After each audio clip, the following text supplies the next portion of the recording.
ketika Pak Umar Hafiz ini entah mungkin sedang umrah atau berhaji teman-teman, ya jaraknya sudah dekat dengan makam Rasulullah. Kenapa nggak ada narasi-narasi atau cerita ya dari para habib atau para mukibbin bahwa Pak Umar Hafiz ini bertemu secara langsung dengan Rasulullah, padahal secara jarak kan sudah sangat dekat teman-teman. Takut menyebarkan khurafat di sana.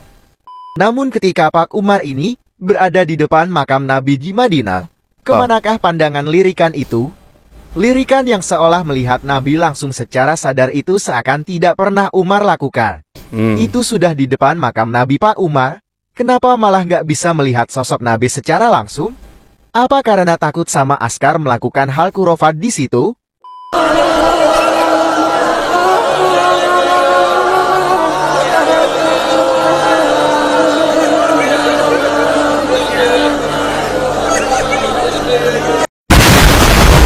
Assalamualaikum warahmatullahi wabarakatuh. Kita masih mereaksi terkait Pak Umar Hafiz teman-teman. Tapi ini bukan kaitannya dengan bacaan Al-Quran, tapi ini tentang ya klaim-klaim, yaitu bahwa Pak Umar Hafiz ini sering didatangi oleh Rasulullah dalam kondisi terjaga di majelisnya teman-teman. Dan ini sekaligus untuk membongkar ya kedustaan mereka. Yang pertama, saya ingin bertanya kepada para muhibbin terutama, kenapa Pak Umar Hafiz ini hanya berani mengaku atau diklaim ya ketika berada di Indonesia atau di Tarim sana ya Rasulullah mendatanginya secara langsung di majelisnya. Tapi kenapa di luar itu, terutama di kota Mekah, kota Madinah, yang nggak ada tuh cerita-cerita bahwa Pak Umar Hafiz ini bertemu secara langsung dengan Rasulullah ya. Padahal kita tahu Pak Umar Hafiz ini ada di beberapa video ketika beliau sedang umrah mungkin atau haji teman-teman. Ya kan jaraknya sudah dekat dengan makam Rasulullah. Seharusnya secara logika ya akan lebih mudah lagi Pak Umar Hafiz bertemu dengan Rasulullah dalam kondisi terjaga teman-teman. Nanti kita akan simak videonya Pak Umar Hafiz ketika ada di Mekah, ketika ada di Madinah, bahkan sudah berada tepat di depan makam Nabi, meskipun itu di luar pagar teman-teman ya. Coba kita simak, ini video yang viral teman-teman ya, yang diklaim bahwa Pak Umar Hafiz ini didatangi oleh Rasulullah dalam kondisi terjaga di majelisnya, bahkan sampai matanya melotot ke salah satu arah teman-teman. Coba kita simak videonya teman-teman.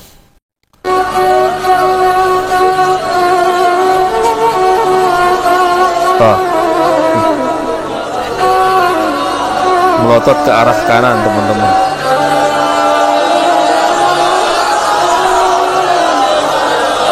Seperti bersedih, mau nangis.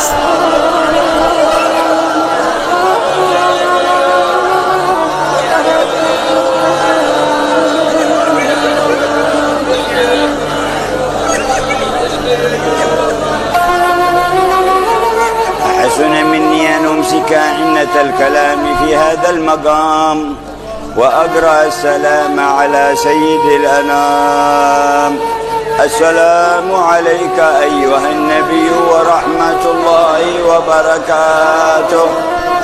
Nah jelas teman-teman ya, di judul saja tertulis terekam kamera detik-detik Habib Umar melihat baginda Rasulullah, artinya didatangi di majelisnya. Kalau kita tanya teman-teman, mana Rasulullah kok nggak kelihatan? Ya pasti mereka akan menjawab, yaitu hanya Habib Umar yang melihat karena beliau adalah wali. Seperti itukah cara kita berdalil dalam Islam teman-teman? Ya kalau seperti itu akan banyak sekali orang yang mengaku-ngaku. Lalu ketika ditanya, mana? Nggak kelihatan Rasulullah mendatangimu. Itu hanya saya yang melihat, karena saya adalah wali ucup. Seperti itu? Subhanallah. Dan ini teman-teman saya kurang tahu apakah ini di Yaman atau di Tarim. Tapi di Indonesia juga ada video Habib Umar yang seperti ini teman-teman. Kalau nggak salah ketika beliau berkunjung ke Masjid Istiqlal, ya sama aktingnya seperti ini. Tiba-tiba melotot ke salah satu arah ya. Dan ada yang menarasikan, kok kelihatan sekali Pak Umar Hafiz ketika melihat kamera langsung pura-pura acting teman-teman. Sama seperti ini. Nah sekarang coba kita simak bagaimana kondisinya ketika Pak Umar Hafiz ini entah mungkin sedang umrah atau berhaji teman-teman. Ya ada di Mekah, bahkan di Madinah. Ya, di mana di Madinah makam Rasulullah di sana. Bahkan beliau jelas ya di dalam video ini ya jaraknya sudah dekat dengan makam Rasulullah. Kenapa nggak ada narasi-narasi atau cerita ya dari para habib atau para mukibbin yang menarasikan bahwa Pak Umar Hafiz ini bertemu secara langsung dengan Rasulullah di Mekah atau lebih-lebih di Madinah teman-teman. Padahal secara jarak kan sudah sangat dekat, teman-teman. Takut, ya. Takut ya menyebarkan khurafat di sana. Ya, jangan main-main kalau di sana, teman-teman ya. Coba kita simak videonya, teman-teman. Di saat berada jauh dari makam Nabi di Madinah, Habib Umar ini dalam beberapa acara maulidan dan pengajian sering melihat Nabi dalam keadaan sadar. Apakah itu benar? Kenapa para sahabat yang berjuang bersama Nabi setelah Nabi wafat tidak pernah Nabi jumpai? Apa lebih mulia Pak Umar ini daripada para sahabat Nabi? Sungguh Nabi tidak pernah menyampaikan dalam hadisnya akan tetap bisa menemui umatnya dalam keadaan sadar atau terjaga. Namun ketika Pak Umar ini berada di depan makam Nabi di Madinah, kemanakah pandangan lirikan itu? Lirikan yang seolah melihat Nabi langsung secara sadar itu seakan tidak pernah Umar lakukan. Itu sudah di depan makam Nabi Pak Umar, kenapa malah nggak bisa melihat sosok Nabi secara langsung? Apa karena takut sama askar melakukan hal khurafat di situ? Saat jauh dari Madinah sedang merayakan maulidan dan pengajian seolah didatangi Nabi. Tapi saat sedang berada di depan makam Nabi, malah gak disambut Nabi kan sesuatu yang aneh. Bukankah katanya Pak Umar ini keturunan Nabi? Tapi kenapa tidak melihat Nabi secara sadar? Bahkan di situ orang dan askar cuek tidak menganggap dia sebagai orang penting bahkan cucu Nabi. Jelas ya, di dalam video ini terlihat Pak Umar Hafiz ya tepat berada di depan pagar makam Nabi SAW yang dijaga oleh para askar, teman-teman.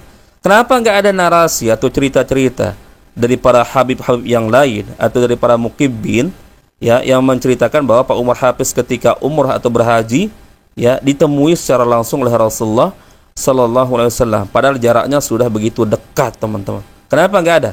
Ya, kenapa nggak berani membuat cerita-cerita seperti itu? Ya, kenapa nggak berani berakting-akting?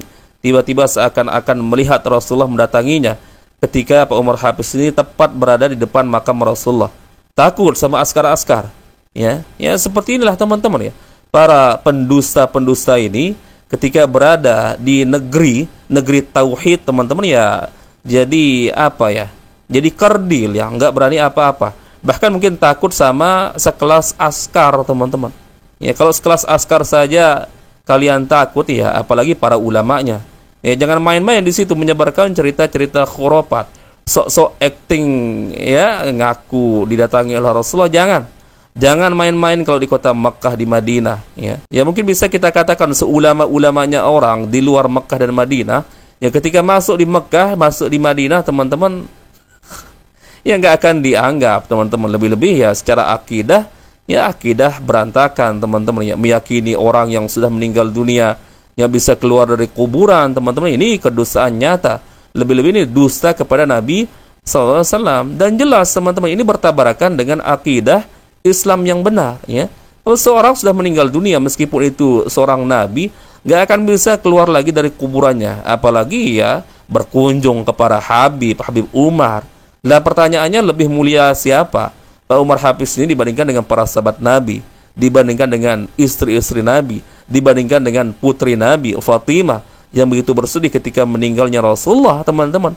Kok nggak ada riwayat tiba-tiba Rasulullah keluar dari kuburannya mendatangi Fatimah, ya, mendatangi istri-istrinya, mendatangi para sahabat-sahabat Nabi. Bahkan Uwais Al-Qarni yang hidup satu zaman dengan Rasulullah, yang begitu ingin berjumpa dengan Rasulullah, nggak bisa bertemu secara langsung, secara fisik, teman-teman ya. Makanya Uwais Al-Qarni ini meskipun hidup satu zaman dengan Rasulullah, teman-teman, tapi tidak masuk jajaran para sahabat Nabi, karena Uwais Al-Qarni tidak bertemu secara fisik dengan Rasulullah ya. Karena definisi sahabat Nabi adalah orang yang bertemu secara langsung dengan Nabi, kemudian beriman dengan risalah yang dibawa oleh Nabi, kemudian mati dalam kondisi beriman. Makanya seperti Abu Lahab, Abu Jahal, teman-teman, tidak masuk kategori sahabat Nabi. Karena apa? Meskipun dia bertemu secara langsung dengan Nabi, tapi dia tidak beriman ya dengan risalah yang dibawa oleh Nabi Muhammad Sallallahu Alaihi Wasallam, teman-teman. Jangankan ya Pak Umar Hafiz ini berani mengaku-ngaku ya melihat Nabi secara langsung atau bertemu secara langsung dengan Nabi di Madinah atau di Mekah, teman-teman. Coba simak video ini, teman-teman ya. Kelihatan sekali ketika Pak Umar Hafiz di depan Ka'bah, teman-teman, seakan-akan dicuekin oleh jamaah-jamaah yang lain ya, seakan-akan nggak dikenal, teman-teman. Coba kita simak videonya.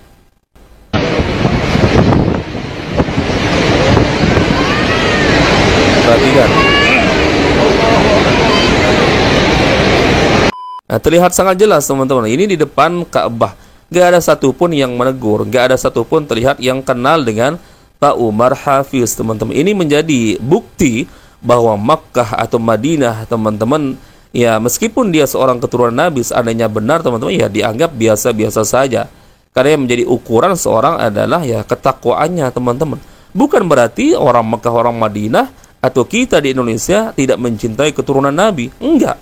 Tapi tetap ukurannya adalah akhlak, ya, kemudian amal solehnya. Ya, pemahamannya bersesuaian tidak dengan Al-Quran dan Sunnah. Itu artinya di Mekah, di Madinah, teman-teman, tidak ada sistem fanatik buta yang berlebihan. Ya, beda dengan di tempat kita di Indonesia atau di Malaysia, teman-teman, masih ya luar biasa sifat gulu itu, kefanatikan yang luar biasa. Ya. Bayangkan coba narasi-narasi yang berkembang di Indonesia, ya bahkan di Malaysia juga tentang Pak Umar Hafiz ini. Dikatakan sebagai wali kutub, ya. Banyak tersebar cerita-cerita dari para mukibbin atau para habib-habib justru dari para murid-muridnya, ya, yang menceritakan Pak Umar Hafiz ini punya karomah ini, karomah itu.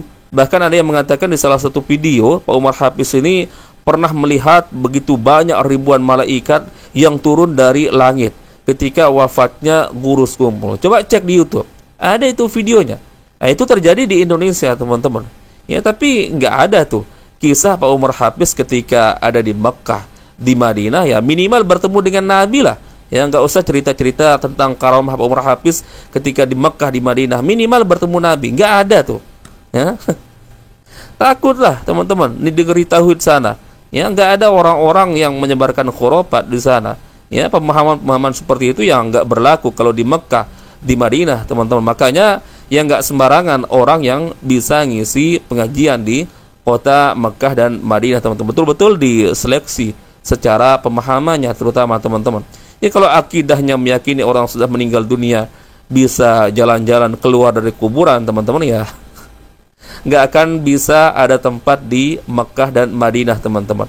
Dan ini jelas bertentangan dengan akidah Islam yang sebenarnya, yang mana ketika Rasulullah sudah meninggal dunia, nggak ada riwayat yang menyebutkan Rasulullah keluar dari kuburan kemudian menjumpai salah seorang misalkan, ya terutama keluarganya, istri-istrinya, putrinya Fatimah yang begitu bersedih, teman-teman, ketika Rasulullah meninggal dunia.